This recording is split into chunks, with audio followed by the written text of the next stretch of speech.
ওষুধ আনতে। ও আসি। শুনুন, কতদূর লেখাপড়া করেছেন? খুব বেশি নয়। কি বলতে চান চট করে বলুন তো। আপনি আমাকে অন্য কিছু ভাবেন না, আমি সিআইডি ইন্সপেক্টর নয়ন। যদি আপনি চাকরি করতে চান তো। জানা নেই শোনা নেই, হঠাৎ করে বলেন আর আমি চাকরি করব? না মানে আমি বলছিলাম কি, আপনার মতো একজন সাহসী মেয়ে পুলিশ ডিপার্টমেন্টে খুবই দরকার। আপনি বললে আমি একটা। তা কি চাকরি দেবেন? আপনি রাজি হলে একটা ব্যবস্থা হয়ে যাবে। 2-1 দিন পর আমার সাথে অফিসে দেখা করবেন। মাইন্ড ইট, আমি নয়ন। আসি। কেসটা কি? অলরাইট,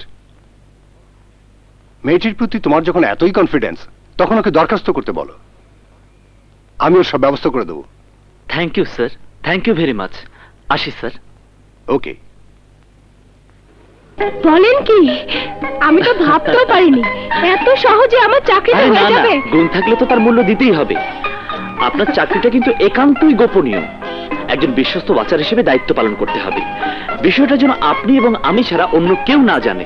আর হ্যাঁ, আগামী সপ্তাহ থেকে আপনার ট্রেনিং শুরু হবে। ওকে? জি জনাব, বড় কর্তার নির্দেশ তো মানতেই হবে। Thank you. আসি।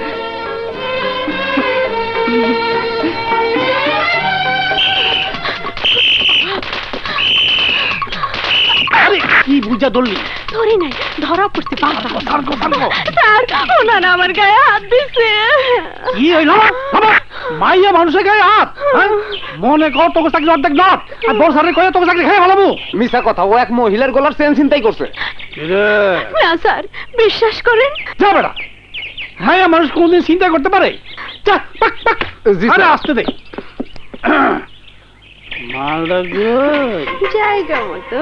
তাও অবশ্য আমি ধরা বললি। ওই ইমিটেশন না তো? হ্যাঁ দেই তো। ঠিক আছে, তুই যাও, একটা কাম করলি, আমি তো সারাদিন কিছুই করতে পারলাম না। তো ভাবি খালি টেকা চাই, টেকা টেকা। হ্যাঁ ভাবি? ভাবি পেল কই? আরে হইব একদিন। ওর বাপটা আরো খারাপ, টেকা ছাড়া কিচ্ছু বুঝে না। ও দেখ তো বই না, একটা কাম পাস কিনা, সব হিসাব একবার হইব না, একটু সমান সমান।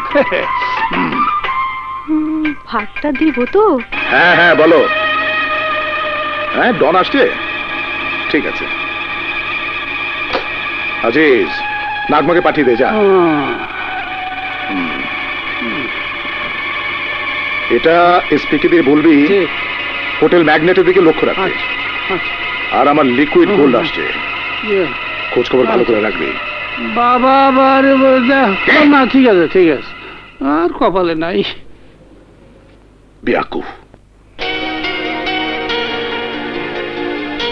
নাগমা, টোকিও থেকে হিরোইন নিয়ে ডন আসছে বিকেল 5টায়। পূর্বের সেই জায়গা থেকে ওটা নিয়ে আসবে।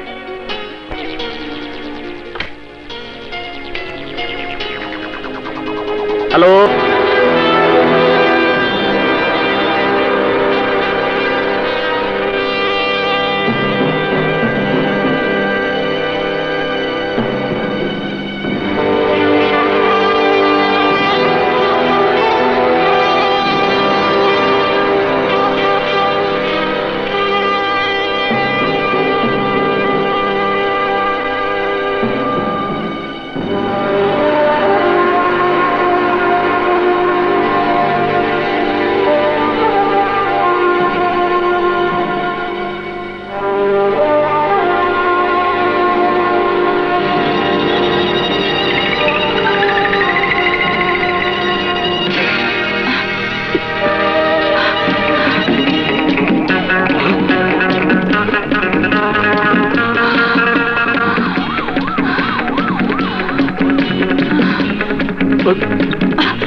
কই যাও?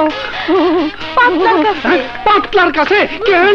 বাজান পাঠাইছে টাকার লেগে। তোর আর তোর বাপের টাকার খিদা কোনদিন দিব না। আমি কি টাকা কম কামাই? আমি হাবিলদার দিলদার। এই লো এই লো 500। এই তোর বাজান দিকে কবি কাম যেন উল্টা পাল্টা না হয়। আচ্ছা পরে দেবো না পড়বো না, না। এখন আর পারবো না। আমারে কিছু দিলা না? এই দাও না লক্ষ্মী, দাও। তোর লিগে তো আমার দান কোরবানি। সত্য? কই সন্ধ্যা কোন যা আছে দিয়া দিলাম। দাও ডিম ভাজা খাওয়া। আচ্ছা দেখি কি করো? না এখন এত উপরে উঠন যাইব না। হ্যাঁ ওইখানে থাকি। আচ্ছা যা দুষ্টু কোথাকার। বাবা এই নাও টাকা, দিলদার দিছে। দিলদার টেকা দিছি। হ্যাঁ। জামাইটা খুব ভালা। জামাই বিয়া দিলা কবে? আরে হইব তো একদিন। তোমার হাব ভাব বুঝি না। একবার কও পাতলা ভালো, আবার কও দিলদার ভালো। আরে এইটা তো আমার অহন কাম। পোলা তো নাই যে কামাই খামু। যেই পাল্লা ওজনে ভারী হইব সেই পাল্লাই তোর বিয়া হইব। তা দিলদার তোরে কিছু দেয় নাই? দিছে। দিছে? কি দিছে? আমি জোহরির মতো স্বর্ণ চিনেই নিয়েছি। আমার বিশ্বাস তুমি সাকসেসফুল হবে। আজ থেকে ওই পাগলা বাবার দিকে নজর রাখবে, তার আস্তানে থেকে তার দলের লোক হয়ে কাজ করবে। কিন্তু তাতে যদি হিতে বিপরীত হয়ে যায়? না না, বিপরীত যে হবে না সে বিশ্বাস আমার আছে। এই নাও ঘড়ি। নো ম্যাম, এটা কোনো সাধারণ ঘড়ি নয়। এর মধ্যে ওয়্যারলেস এবং মাইক্রোটেপ ফিট করা আছে। যখন প্রয়োজন হবে আমার সাথে কথা বলবে।